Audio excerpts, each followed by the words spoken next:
Hey everyone, we know how hard it can be to keep up with the latest news in Israel, so if you haven't had the time to stay on top of what's what in the Holy Land with ILTV, have no worries. It's time for our new show this week in Israel, where we'll give you the scoop on everything you need to know about the last 7 days right from Tel Aviv. I'm Natasha Kirchuk, here to keep you informed. 3 more rockets have just been fired from the Gaza Strip at Israeli territory.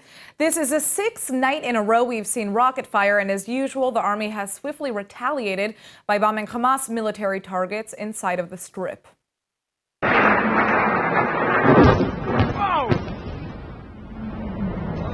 As you can see in this video taken near the Gaza border, the Iron Dome intercepted 2 of the rockets, exploding them in midair before they could do any damage. The other rocket apparently misfired and actually damaged a school inside the Gaza Strip.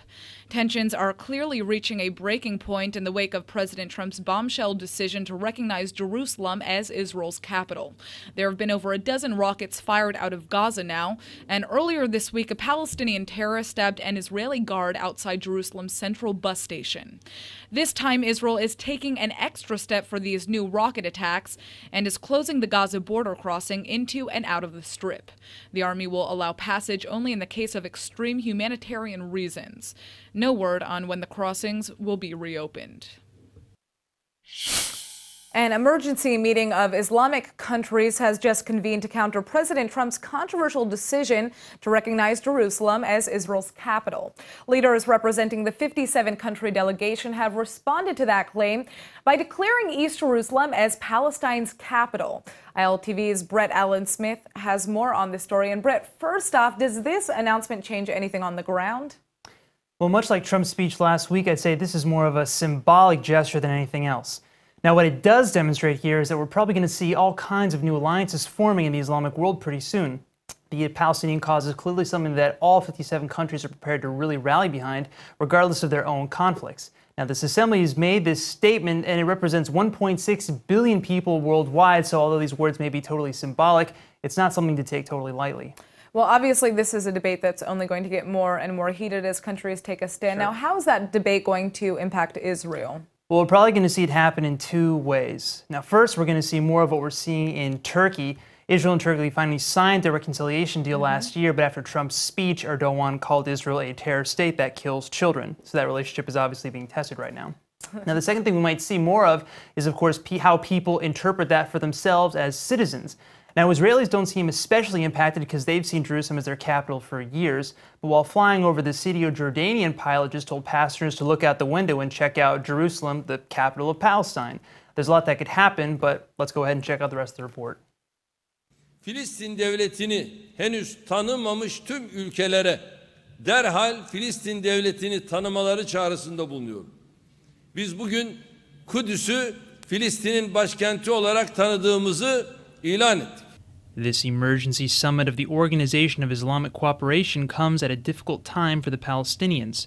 Reconciliation between President Abbas's Fatah government and Hamas has staggered to a standstill, and though fierce infighting remains the primary obstacle, President Trump's landmark speech last week has clearly refocused the attention. الولايات المتحدة لم تعد وسيطا نزيها، يعني لا نقبل نحن كفلسطينيين وكعرب وكمسلمين لم نعد نستطيع القبول بأمريكا أن تكون وسيطا، لأن أبسط الشروط التي يجب أن تتوفر بالوسيط أن يكون نزيها، أن يكون محايدا، لا أن يكون منحازا لطرف دون آخر. Like many Israelis, however, Prime Minister Netanyahu remains unimpressed with the Palestinians' claim. After affirming Israel's right to Jerusalem in front of a panel of European foreign ministers, Netanyahu has just repeated those words to his own intelligence cabinet. מוטב קודם כל לפלסטינים להכיר במציאות ולפעול למען שלום ולא למען הקצנה, ולהכיר בעובדה נוספת ביחס לירושלים. לא רק שהיא בירת ישראל, אנחנו גם שומרים בירושלים על חופש הפולחן לכל הדתות. ואנחנו אלה שמבטיחים במזרח התיכון את ההבטחה הזאת, כפי שאף אחד לא מבטיח אותה, ולעיתים קרובות גם נכשלים בכך באופן מחפיר. ולכן כל ההצהרות הללו אינן מרשימות אותנו. סופה של המציאות, סופה של האמת לנצח, ויכירו גם יכירו מדינות רבות בירושלים כבירת ישראל, וגם יעבירו את השגרירויות לכאן. With international outrage still inflamed ever since Trump's speech, clearly this is a debate that isn't going anywhere for the time being. Aaron, how long will the move take?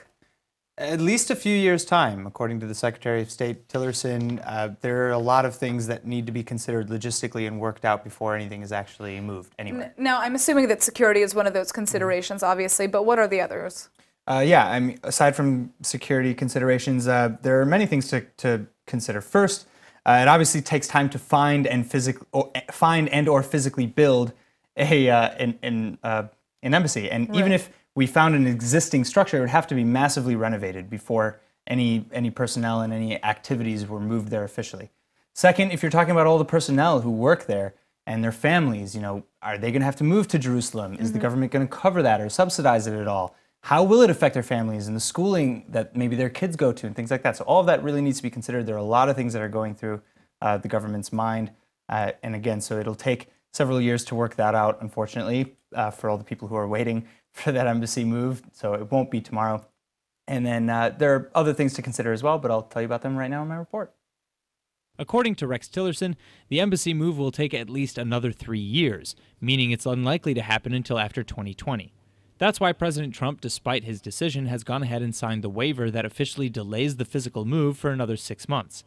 Tillerson says the United States will need the next several years, if not longer, to develop plans for the new embassy, get congressional approval for money, and then actually build the new embassy in Jerusalem. Quote, "It's not going to be anything that happens right away," Tillerson's confirmed, adding that the move is, quote, "probably no earlier than 3 years out, and that's pretty ambitious," end quote. For the time being, United States documents and passports will also not be changed to reflect the shift in Jerusalem policy. It looks like Vice President Mike Pence's trip to the Holy Land has been delayed. Pence was originally set to visit Israeli leaders in the Knesset and light the Hanukkah menorah in front of the Western Wall, but now the vice president will remain in Washington, D.C. to work on Congress's tax reform push. ILTV's Aaron Porras has the details. Thank you very much, Natasha. And yeah, don't worry, Vice President Pence will only be delaying his trip a few days, most likely. So while his trip's itinerary is still not exactly confirmed, he's scheduled to land in Cairo next Wednesday and then come to Jerusalem the day after. Now, he's going to be meeting with both Egypt and Israel, but what about the Palestinians? So actually, originally, his itinerary also included a meeting in Bethlehem with Palestinian Authority President Abbas. But after everything that's happened recently, and as we reported, exactly, they have very little intention with meeting United States officials right now. And nothing has changed on that front as of now. Exactly, nothing has changed on that front. In fact, a Fatah top official and convicted terrorist Jibril Rajoub even said, quote, he's not welcome, flat out, in Palestine. So, and that was just before canceling the meeting with Vice President Pence. But I'll tell you more about that right now in my report. Sources say it's only a short delay of 3 days, which means Pence would arrive just as Hanukkah ends. Either way, this trip comes less than 2 weeks after President Trump's now infamous decision to recognize Jerusalem as Israel's capital and move the United States Embassy in the coming years accordingly. Outrage and protests have erupted all over the world since, especially among the Palestinians, who are now refusing to meet with Pence during his visit. The White House says Palestinian Authority President Mahmoud Abbas's rhetoric has, quote, prevented peace for years, end quote. But for many, especially the Palestinians, Trump's speech marks the end of America's role as an impartial negotiator in the peace process. Palestinian outrage has erupted in the wake of President Trump's bombshell recognition of Jerusalem as Israel's capital and his plan to relocate the U.S. Embassy to Jerusalem. Riots in the Palestinian West Bank have carried through the weekend, resulting in violent clashes with Israeli soldiers. At this time, 2 Palestinians have been confirmed killed. Anywhere from hundreds to 1,000 Palestinians are also believed to be injured in those clashes. Palestinian Authority President Mahmoud Abbas is pushing his citizens to continue the protests and is recalling all Palestinian officials from their posts in Washington, D.C. اتصلنا مع كل العالم ومن حسن الحظ أننا وجدنا تجاوبا من كل دول العالم في أوروبا وآسيا والبابا وأفريقيا، وحتى سمعنا آراء من دول قريبة جدا من أمريكا أنها لا تؤيد أمريكا في هذا التصرف. فالرأي العام العالمي مهم. طبعا الفعاليات التي تجري الآن في كل العالم ما فيها الأراضي العربية في فلسطين والأردن وغيرها فعاليات مهمة كلها رسائل لترامب بأن ما فعله جريمة لا يمكن القبول بها إطلاقا. Although sources say the riots weakened somewhat as the weekend went on, Hamas rocket fire from Gaza has just struck a children's kindergarten in the Israeli town of Gadot. Although the building has sustained damage, there was no one inside at the time. The Israeli army has launched a swift counterattack in return, bombing 4 Hamas facilities in the Gaza Strip and killing 2 Hamas militants. Hamas is promising a third bloody intifada terror wave in Israel. And now that that first blood has been spilt, many are bracing for even more violence to come. نعلنها انتفاضة في أرجاء فلسطين على مستوى الداخل والخارج في وجه المحتل وفي وجه المحتل الأمريكي. لا يوجد اليوم أنصاف حلول ولا خطوط حمراء لنطلق العنان لأبناء شعبنا ليعبروا عن جهادهم وعن استنكارهم ولتنتشر العمليات العسكرية في كل مكان خاصة في الضفة الغربية. Palestinian Authority President Mahmoud Abbas was set to meet with U.S. Vice President Mike Pence this month to discuss the U.S. plan for Middle East peace. But the Palestinians have officially called off that meeting, saying that Trump's recognition of Jerusalem as Israel's capital means the end of America's role as any kind of impartial peace negotiator. بالتأكيد نحن كنا قد أخذنا قراراً لأنه لن يكون هناك أي اتصال رسمي من أي مسؤول فلسطيني مع أي مسؤول أمريكي. هذا القرار ملتزمون به حتى كما تعلمون هناك زيارة لنائب الرئيس الأمريكي بنس إلى فلسطين في 19 من هذا الشهر. تم الإعلان رسميا أن الرئيس محمود عباس لن يلتقي بنائب الرئيس الأمريكي بنس. President Trump famously campaigned on his promise to deliver the ultimate deal of Mideast peace between Israel and the Palestinians. Palestinian President Abbas had been holding out for a U.S.-led peace effort in hope of a favorable deal. Until now, that is. In light of Trump's bombshell declaration, Arab leaders from all over the world are denouncing America's sudden shift in foreign policy, one that they say threatens religious freedom, stability, and any hopes of peace in the region. نحن نريد السلام خيارا استراتيجيا نطلبه حقا لكل شعوب المنطقة شاملا ودائما لكن لا سلام من دون فلسطين حرة مستقلة ذات سيادة على التراب الوطني الفلسطيني لا سلام من دون القدس حرة وعاصمة للدولة الفلسطينية. President Trump did mention in his speech that the U.S. still backs a two-state solution, but leaders wonder how that's still possible anymore now that a third party has made a unilateral decision regarding one of the deal's most contentious points. Prime Minister Netanyahu has just spoken at a gathering of European foreign ministers in Brussels. International outrage is still simmering in the wake of President Trump's historic announcement of Jerusalem as Israel's capital, and European leaders are virtually unanimous in their denouncement of the decision. To be quite clear, we do not agree with the announcement of Jerusalem as the capital, which should have been a final status issue. And in particular, of course, Jerusalem is divided between East and West, and East Jerusalem is most certainly not part of Israel. This is the first time a sitting Israeli prime minister has ever attended a European gathering of foreign diplomats like this. Many wondered if Netanyahu felt like he had just entered the lion's den as he defended Israel's claim to Jerusalem, to which he replied that he actually, quote, felt like a lion. Despite this confidence, violence has erupted throughout the world, including fresh terror attacks in Israel and dangerous protests in Chile, Morocco, Lebanon, Indonesia, Turkey, Egypt, and Pakistan.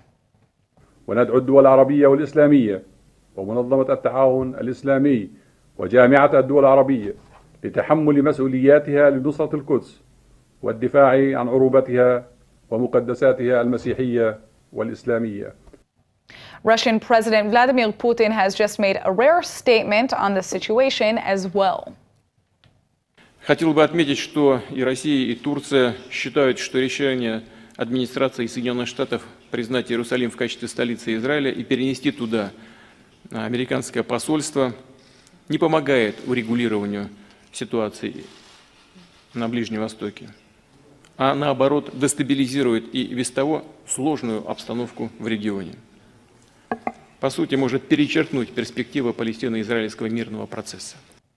To date, several Palestinians have been killed in clashes with Israeli forces in the West Bank and along the Gaza border. And despite ramped up security throughout Israel, Hamas rockets and fresh terror attacks committed by Palestinians have spiked throughout the country. But some experts on both sides of the spectrum predict a war is unlikely, especially given the ongoing efforts for a Palestinian unity government. Pressure by the two parties, Hamas and the Palestinian Authority or Fatah, in order not to give Israel a kind of opportunity to destroy the reconciliation process and to get into a military confrontation. I think this has an impact on what's going on as well. Despite what experts say, just this afternoon, yet another attempted terror attack was stopped in the nick of time in the West Bank. An armed Palestinian man was shot down and wounded after he tried to stab Israeli soldiers near the city of Ariel. No IDF soldiers were injured. 46-year-old Asher El-Maliach is now reported to be in stable condition after he was stabbed in the chest less than 24 hours ago by a Palestinian terrorist in Jerusalem. El-Maliach was working as a security guard outside the city's central bus station when a young Palestinian man attempted to murder him with a knife. El-Maliach was rushed to the hospital where doctors initially feared the worst given the fact that the knife had managed to touch his heart. But the victim's family is breathing a collective sigh of relief now that his condition has been stabilized. Police have just released the identity of the suspect who was captured on tape stabbing the victim at the scene of the crime. 24-year-old Yassin Abu al-Qura, who illegally entered Israel from the West Bank, was arrested moments after the attack. Just prior to the attack, al-Qura had vented his outrage over Trump's Jerusalem decision on Facebook, writing, "In your path, O homeland, O Jerusalem, O Al-Aqsa, our blood is cheap." The world is still reeling from the suicide bombing that was nearly carried out yesterday in New York City. Bangladeshi immigrant Akayed Ullah has been named by the NYPD as the man responsible for strapping a bomb to his chest and then detonating it in a crowded New York subway. The suspect has apparently confessed to police that he actually carried out the attack because of Israeli actions in the Gaza Strip. Without getting into too many specifics, the device is based on a pipe bomb. It was affixed to his person with a combination of Velcro and zip ties. The bomb squad is in the process now, along with the FBI Special Agent bomb technicians, of processing that crime scene with others. They're going to gather up those pieces and we'll have a better idea of what the device was put together with and what was inside it. Chilling video footage captured at the scene shows the homemade pipe bomb detonating in the crowd. The blast injured 4 people, including the suspect himself, who police wrestled into handcuffs after they saw him reaching for a cell phone. Though investigators believe the suspect was clearly inspired by the Islamic State, he is not believed to have any actual connections to the terror group. Tensions are ramping up between Israel and Hamas on both fronts. In Gaza, the terror group has launched yet another rocket at Israeli territory. And meanwhile, in the West Bank, the army has just arrested one of Hamas's top leaders and founding members. This is all in the wake of Palestinian rage that boiled over less than a week ago, when President Donald Trump officially recognized Jerusalem as Israel's capital and pledged to move the U.S. embassy accordingly. Hamas has been rallying for a third intifada wave of terror against Israel ever since, and terror attacks have spiked nearly every day as a result. To calm the violence, the army has just arrested one of Hamas's leading figures in the cry for terror, Sheikh Hassan Youssef, who is also one of Hamas's founding members. 31 other Palestinians have also been arrested for suspicion of inciting terror. These arrests come shortly after Hamas fired yet another rocket from the Gaza Strip at Israel. Rockets were fired earlier this week as well, one of which actually hit an empty Israeli kindergarten. But fortunately, this latest one fell short and exploded inside of Gaza. Israeli jets have retaliated as usual by bombing a Hamas outpost in the Strip. But clearly, this escalation is just getting started. Israeli security forces have just stopped a Hamas terror plot to abduct an Israeli citizen during the Hanukkah holiday. 3 Palestinian suspects have been arrested in the West Bank. The Shin Bet says they were funded by Hamas in Gaza and that they were planning to kidnap a soldier or an Israeli settler from a bus station in the West Bank. 3 of Israel's top security teams spent weeks investigating this kidnapping plot, thankfully averting it just in time. Security efforts throughout the region have been ramping up as of late. Israel's border police just launched one of its biggest operations in years, arresting 367 Palestinians who were illegally living in Israeli territory. 38 of those actually came from Gaza. Illegal weapons, including gas containers, pipe bombs, Molotov cocktails, and even guns have also been confiscated in those arrests. In a separate operation conducted in East Jerusalem, 37 Palestinians have also been arrested and suspected of violently rioting against Trump's Jerusalem announcement. The army has been doing all it can to calm the intense and often violent clashes that have erupted in the wake of Trump's now infamous speech. Hundreds of thousands of people have today turned out to attend the funeral of the beloved ultra-Orthodox Rabbi Rabbi Steinman, a man known as perhaps one of the foremost arbiters of Jewish law in the Lithuanian Haredi community. ILTV's Aaron Pors is here with some more details. Thank you very much, Natasha. And actually, I'd like to add that Rabbi Steinman was also one of the foremost voices for Jewish theology and Jewish scholarship and things like that in Israel as well. Rabbi Shimon, he had the ability to make or break public policy to sway huge populations of Jews in Israel, Orthodox and otherwise. Well, I mean, you can just see by how many people are coming to this funeral today. There's traffic throughout the country as people are trying to get to and from work, and that's because hundreds of thousands of people are showing up to his funeral. So you say that he could make or break policy. Can you kind of dive into that a little bit more? Oh, yeah. I mean, he was a very popular figure, even with the politicians in Israel, of course. Not just the ultra-Orthodox one. He's just done a lot, even with the ruling section of the coalition, which is also a little bit more right-wing and more religious. But yeah, he's worked with politicians on all sides of the aisle. And, you know, it's interesting. I don't think he was as well known among the secular Jews in Israel and abroad, but he was controversial in many ways here in Israel among the ultra-Orthodox. Yeah, absolutely. He did a lot of things that would contribute greatly towards, supposed equality and alleged equality. I say alleged because it depends on your viewpoint.